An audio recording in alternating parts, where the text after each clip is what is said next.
राधे मेरे प्रियजनों, आइए कहानी के एक नए सफ़र पे। शीर्षक है आहट मन की खिड़की पे। आज खुद से ही खुद का सवाल है कि क्या मुझे उससे रूहानी इश्क जैसा ही इश्क है या स्वार्थ है। ये मैं खुद से ही पूछ रहा था। कुछ तो कहना होगा, इस दिल को सवालों का जवाब देना ही होगा। हमारी ये कहानी एक प्रोटोकॉल से शुरू हुई थी। मैंने तो उसे कह दिया था कि हमारी बात मेरी उपलब्धता के आधार पर ही हो पाएगी। वो जब मन आए मुझसे बात नहीं कर सकती। उसे उस दिन बुरा लगा था बहुत, पर मुझे उससे जो भी रिश्ता जोड़ना था उस सच्चाई के धरातल पर ही जोड़ना था।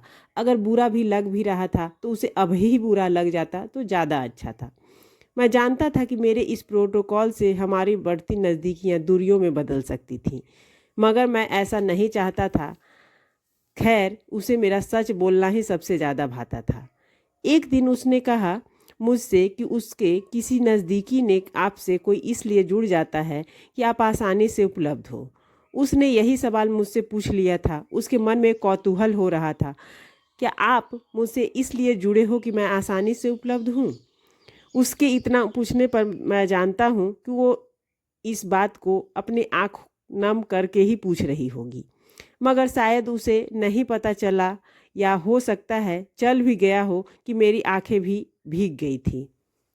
बस मैंने उसे फिर सच ही बोला, सुनिए, आपसे इसलिए नहीं जुड़ा कि आप आसानी से उपलब्ध हो। आसानी से तो बहुत लोग उपलब्ध होते हैं, और मुझे आपको पता भी है कि बहुत लोग हैं दुनिया में जो आसानी से मिल जाते हैं। पर आपसे मुझे कोई ऐसा रिश्ता लगता है जिसे आप और मेरे सिवा कोई नहीं जान सकता। खैर, मुझे नहीं पता क्या बात है। मेरे इस सच ने न जाने उसे क्या समझाया होगा। फिर भी वो बोली, चलो अब बाद में बात करूँगी। मुझे वो दिन याद हो आया था जब मैं उसके शहर में था। हमारे दिन में कम से कम ही बात होती थी। उसने कहा था, मेरे घर आ जाना, आज मैं बता दूंगी अगर बुलाना हुआ तो। फिर उसका फ़ोन आया, आज नहीं आना।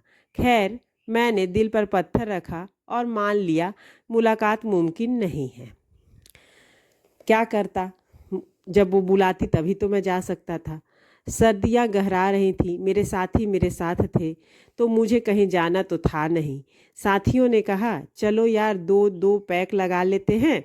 हम सब ने पीना शुरू कर दिया। अभी मुझे हल्का नशा हो आया था कि फ़ोन की घंटी बज उठी। उसने कहा, आ जाओ। ओह, मैं तो शराब पिए हुए था। पहली बार घर जाऊं और वो अकेली है और मैं नशे में।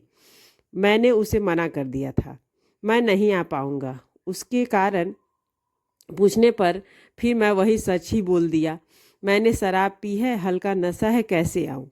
उसने कहा, आ जाओ, कोई बात नहीं। उसके इस विश्वास ने मुझे उससे कोई खतरा महसूस नहीं होता। उसके इस विश्वास ने कि उसे मुझसे कोई खतरा महसूस नहीं होता, मेरी आधी शराब तो इसी बात से उतर गई। मुझे बहुत ध्यान से उसके साथ पेश आना है। मैं उसका पता पूछकर ऑटो लेकर उसके घर की ओर निकल गया। जब निकला था तब 9:30 हो चुके थे। रात ने अंधकार का गहरा दिया था और ठंड ने अपना आंचल पसरा दिया था, पर सारा शहर जगमगा चमक रहा था।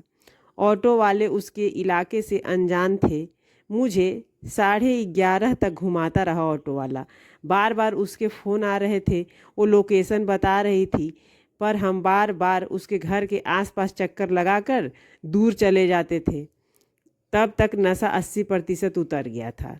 तंग होकर मैंने सोचा वापस लौट आ जाऊं, पर मन उससे मिलना चाहता था। वो भी इंतज़ार कर रही थी। मन उससे मिलना चाहता था और वो इंतज़ार कर रही थी, पर हम मिल नहीं पा रहे थे। अगला भाग मैं अब अगले अध्याय में, अगले कहानी के रूप में आपको सुनाऊंगी।